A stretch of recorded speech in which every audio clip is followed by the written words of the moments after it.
Assalamualaikum warahmatullahi wabarakatuh.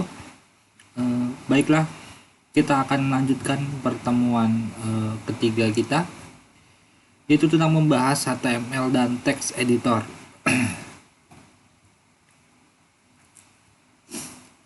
Nah, seperti kita bahas kemarin, apa sih yang perlu kalian siapkan di mata kuliah ini terkait dengan softwarenya? Nah, itu kita jelaskan di sini. Nah, kita bahas dulu tentang HTML ya. Hypertext Markup Language adalah sebuah bahasa markup yang digunakan untuk membuat sebuah halaman web menampilkan sebagai informasi di dalam sebuah penjelajah web internet, dan formatting hypertext sederhana yang ditulis ke dalam berkas format ASCII agar dapat menghasilkan tampilan wujud yang terintegrasi.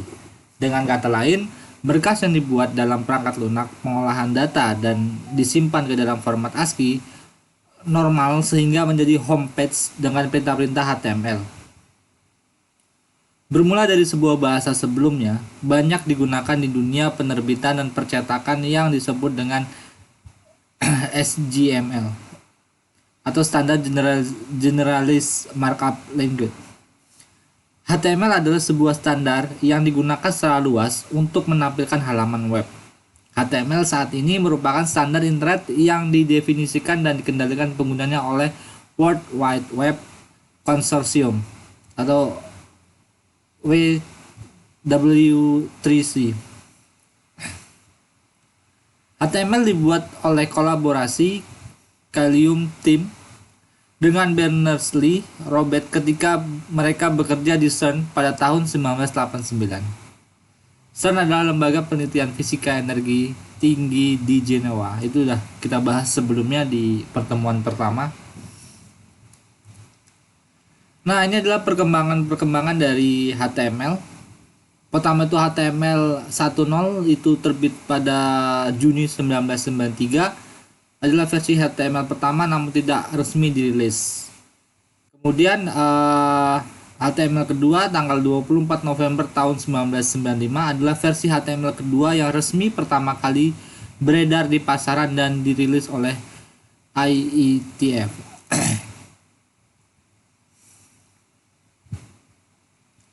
HTML ketiga muncul pada 28 Maret 1995.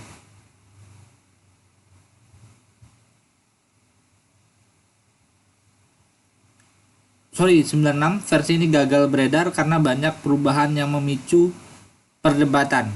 Kemudian HTML 3.2 pada 14 Januari 1997 versi resmi yang dirilis W3C. Kemudian HTML 4 pada tanggal 24 April 1998 versi pengembangan dari yang sebelumnya. Kemudian HTML 4.01 24 Desember 1999 versi perbaikan dari HTML sebelumnya. Kemudian muncul XHTML 1.0 itu tanggal 26 Januari 2000 pengembangan dari HTML 4.01 dengan mengadopsi XML. Nah, kemudian HTML 2 itu pada tahun 2002 sampai Juli 2006 versi kedua dari XHTML. Nah, kemudian yang saat ini kita pakai adalah HTML5 itu muncul pada 28 Oktober 2014. Nah, ini adalah text editor untuk HTML. Yang pertama itu ada Notepad++. Nah, Notepad++ adalah suatu text editor yang berjalan pada operating system Windows. Nah, Notepad++ di sini menggunakan komponen-komponen Scintilla agar dapat menampilkan dan menyuting teks dan berkas source code berdasarkan bahasa pemrograman. Notepad++ didistribusikan sebagai free software. Proyek ini dilayani oleh SourceForge.net dengan telah diunduh lebih dari 27 juta kali dan 2 kali memenangkan penghargaan SourceForge Community Choice Award for Best Developer Tools. Nah ini di mata kuliah ini kita juga menggunakan Notepad++ karena dia ringan, tidak sampai 3 MB.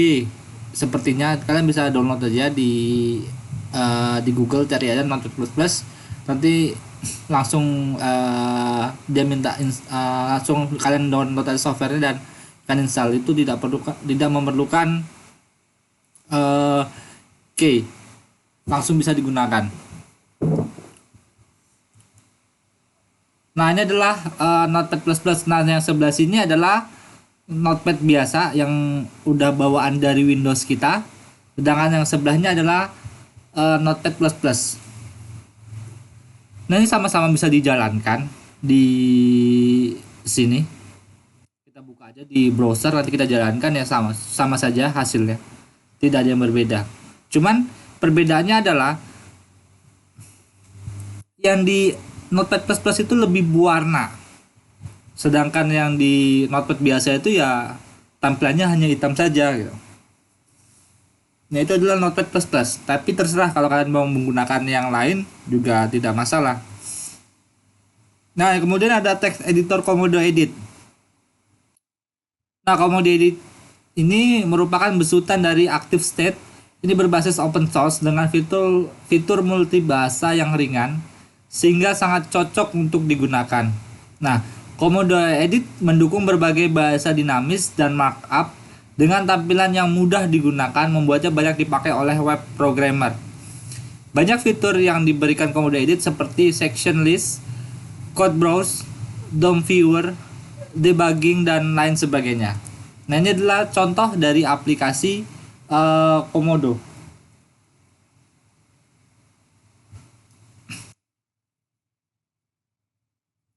Nah berbeda dengan Notepad++ tadi, tampilannya itu lebih banyak dibandingkan Notepad++ di Komodo Edit ini. Kalian juga bisa menggunakannya, Komodo Edit ini. Nah yang kemudian adalah Dreamweaver. Nah aplikasi Adobe Dreamweaver ini merupakan aplikasi web editor yang paling populer. Dreamweaver menyediakan fitur melimpah untuk sekedar membuat halaman web dengan kode HTML. Dreamweaver tidak hanya sebuah teks editor untuk HTML saja, namun juga untuk berbagai bahasa pemrograman web lainnya. Namun biasanya kalau kita menggunakan Dreamweaver ini, kita tuh seperti dimanjakan karena kita bisa tanpa menggunakan kode HTML. Kita langsung membuat kode-kodenya itu dengan ya fitur bawaannya yang sudah ada, misalkan tombol button. Nah kita tidak perlu lagi meng-create buttonnya dengan coding, tetapi tinggal tarik aja buttonnya ke sana, ada jadi gitu. Jadi menurut saya agak sedikit kurang bisa dijadikan untuk aplikasi pembelajaran di web. Tapi kalau kalian udah paham dengan HTML ya terserah kalian menggunakan Dreamweaver, ya monggo juga, tidak masalah. Tetapi ini berbayar.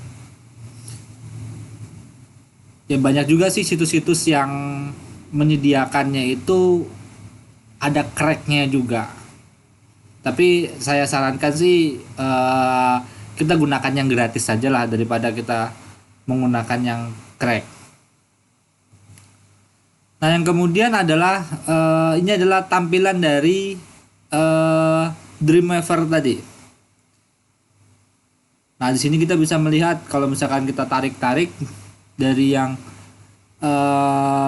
sebenarnya ada desain ini, itu tinggal kita tarik-tarik aja. Nanti kita bisa ngelihat codingnya itu seperti apa, itu kita bisa ngelihat di sininya.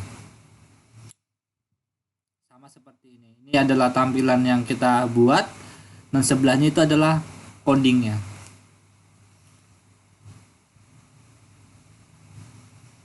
Oke, lanjut. Selanjutnya Sublime Text. Saat ini text editor Sublime Text juga sedang naik daun dan sangat populer dipakai. Sublime Text adalah text editor yang mirip seperti Notepad++ atau Komodo Edit, namun dengan fitur yang lebih banyak. Nah masalahnya adalah Sublime Text ini aplikasi tidak gratis ataupun berbayar. Tapi ya kembali lagi sama seperti Dreamweaver tadi, dia juga banyak cracknya di eh ya software-software yang menyediakan Sublime Text yang ada cracknya itu lumayan banyak. Itu bisa kalian cari. Cuman ya saya sarankan lagi, kembali lagi ya bagusnya tuh ya yang gratis saja lah kalau tidak Notepad Plus atau Komodo Edit. Tapi kalau kalian menggunakan ini juga nggak masalah sih bagi saya. Ya, ini adalah contoh dari aplikasi Sublime Text tadi.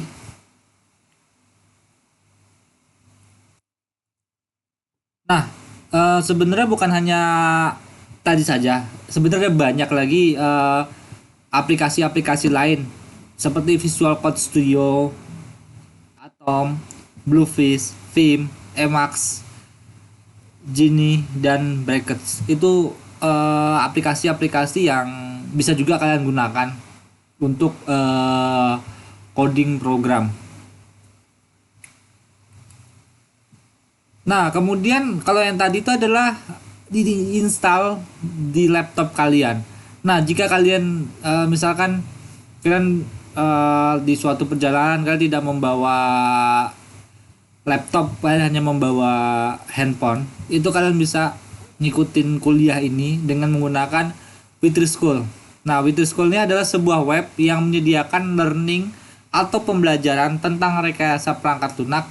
Contohnya seperti HTML yang kita pelajari, CSS, JavaScript, PHP, jQuery, SQL, dan Bootstrap. Nah, Witterschool juga memudahkan kita untuk memulai dari awal dalam belajar pemrograman. Nah, Witterschool juga menyediakan ribuan contoh kode. Nanti kita coba lihat di praktikum. Dan ini juga sudah kita lihatkan di materi sebelumnya di pertemuan kedua kemarin. Nah, dengan menggunakan editor online yang disediakan, pembaca dapat mengedit, mencontoh, dan mengeksekusi kode eksperimental. Tapi ya ada kelemahannya juga. Nanti kita lihat kelemahannya itu seperti apa ketika kita menggunakan Witterschool dengan menggunakan yang misalkan Notepad++ tadi ataupun yang lainnya. Nah, ini adalah contoh dari Witterschool. Kita membuat codingnya di sini, kemudian kita running, inilah hasilnya. Nah, sebenarnya kalau title ini ya, kalau misalkan kita dibuat di webnya itu ada di atasnya page title, tapi karena ini adalah menggunakan webnya jadi tidak nampak page title tulisannya di atas. Yaitu salah satu kelemahan dari Witterschool nih. Sebenarnya banyak lagi, cuman ya itu salah satunya saja. Nah, kemudian yang harus kalian sediakan adalah kalau kalian menggunakan menggunakan Notepad++ ataupun yang lainnya yang diinstal di laptop, itu kalian harus membutuhkan web browser. Terserah web browsernya apa.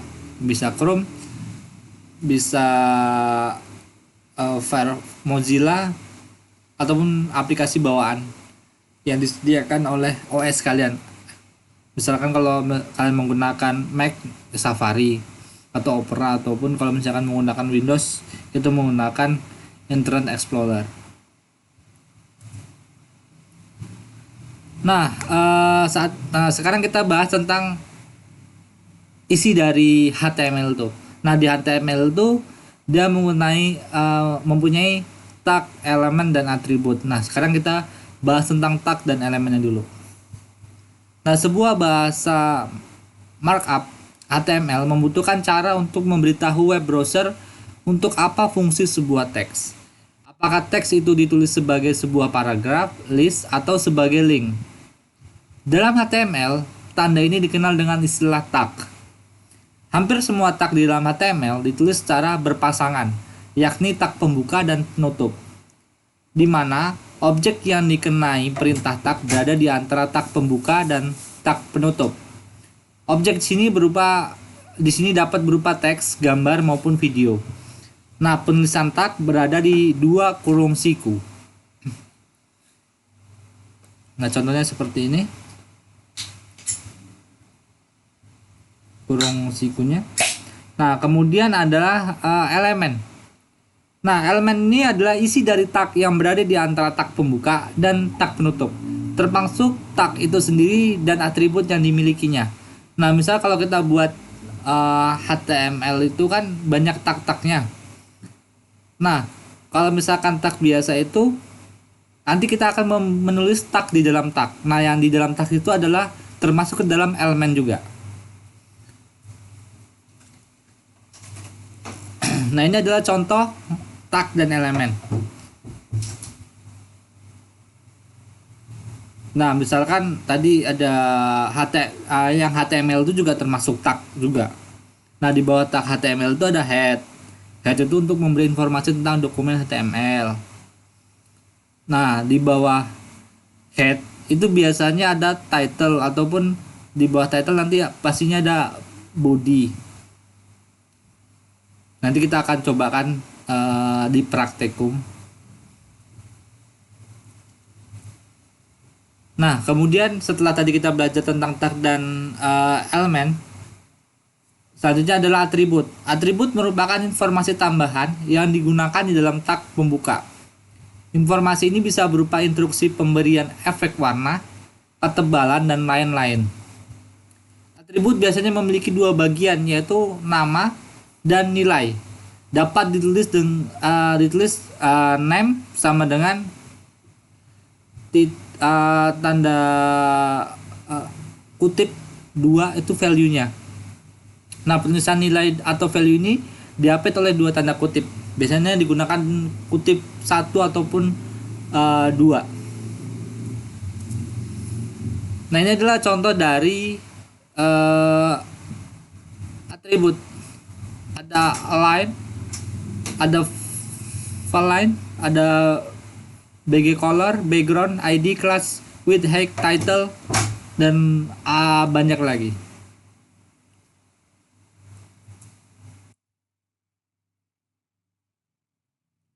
Nah, ini adalah struktur dasar dari HTML. Yang pertama itu adalah doctype HTML. Nah, ini juga bagian deklarasi type dan versi HTML. Nah, kalau ini adalah ciri-ciri dari HTML5 menggunakan doctype HTML. Itu berarti kita menggunakan HTML5. Kemudian di bawahnya adalah tag wajib jika kita akan menggunakan HTML.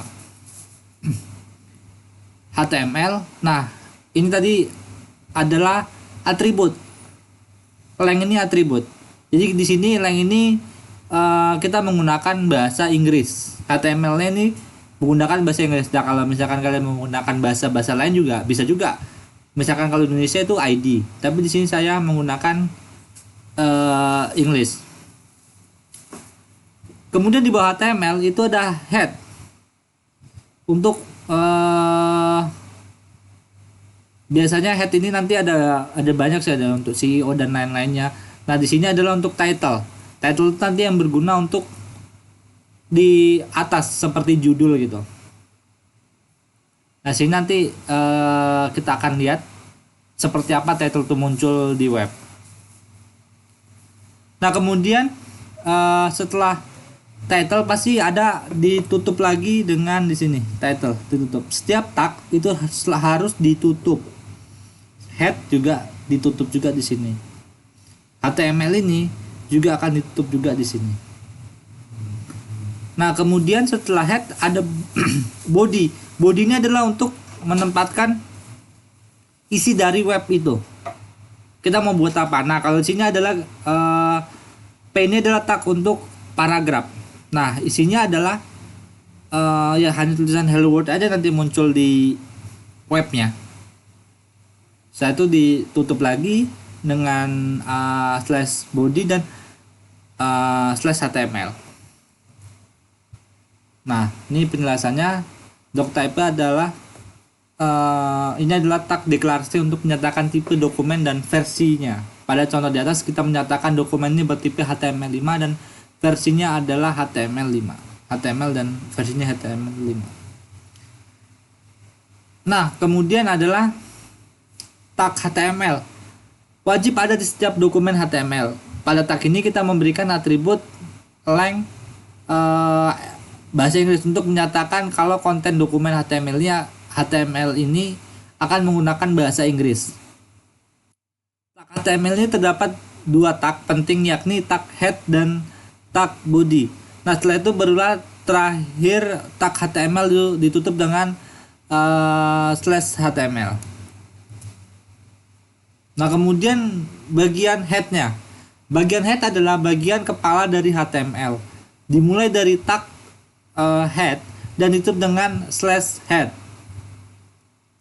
Pada bagian head biasanya digunakan untuk menuliskan tag-tag yang akan dibaca oleh mesin. Ini saya bahas yang tag meta untuk CEO, ada tag title untuk judul, tempat menulis kode CSS dan JavaScript dan lain-lainnya. Nah, kemudian adalah bagian bodinya. Bagian body adalah bagian yang akan ditampilkan pada web browser. Penulisan ini dimulai dari tag body dan ditutup dengan slash body. Disinilah nanti kita akan banyak menuliskan konten dengan berbagai macam tag. Saat ini kita baru mengisinya dengan tag P. Nah, tag P adalah tag yang digunakan untuk membuat paragraf. Nanti akan saya tunjukkan beberapa tag yang sering kita gunakan. Itu ada nanti saya share di Google Classroom ya. Nah, sampai di sini ada yang tanyakan. Kalau misalkan ada yang tanyakan, ditanyakan aja nanti di Google Classroom-nya. Nanti saya akan balas ataupun di WhatsApp pribadinya. Karena untuk video ini nantinya saya akan taruh di Google Classroom. Baru nanti setelah kita lakukan tanya jawab dan lain sebagainya, baru saya letakkan di YouTube.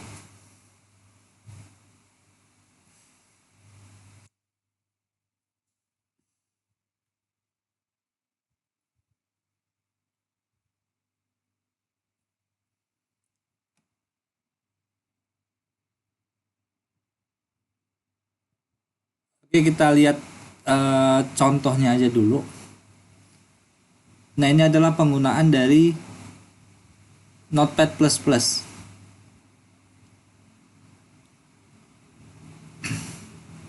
Di mana Notepad++ ini kita deklarasikan dulu yang tadi, kemudian HTML-nya length. Nah, head-nya itu web pertama, kemudian bodinya adalah web pertama buatan saya. Nah, ini kita lihat hasilnya di webnya. Nah, ini adalah webnya, kita buka aja langsung di Google Chrome. Nah, ini adalah ya tadi saya bilang. Nah, di sini kita bisa ngelihat title-nya. Title-nya adalah web pertama yang tadi saya buat. Di title-nya ada web pertama, kemudian isi di web itu tadi kan saya buat web pertama buatan saya. Nah, itu adalah isi di dalam web kita ini. Nah, itu adalah sekilas tentang web ini. Nanti kita akan bahas lebih lanjut di praktikumnya.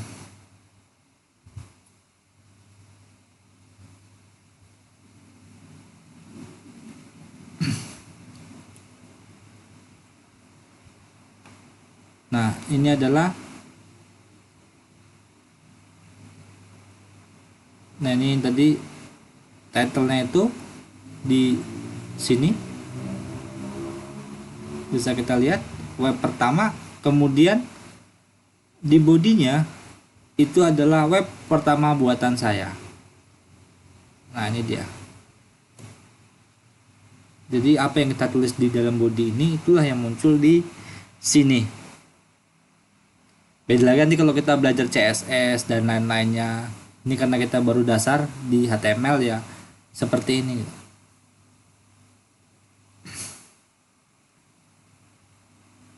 Oke, nanti kita akan bahas lebih lanjut di praktikumnya. Jika ada pertanyaan di teori ini, silakan saja WhatsApp pribadi, WhatsApp di bertanya di grup WhatsApp kita ataupun di Google Classroom. Oke, sampai di Oke, saya akhiri pertemuan sesi teori. Nanti kita akan lanjutkan di sesi praktikum. Oke, assalamualaikum warahmatullahi wabarakatuh.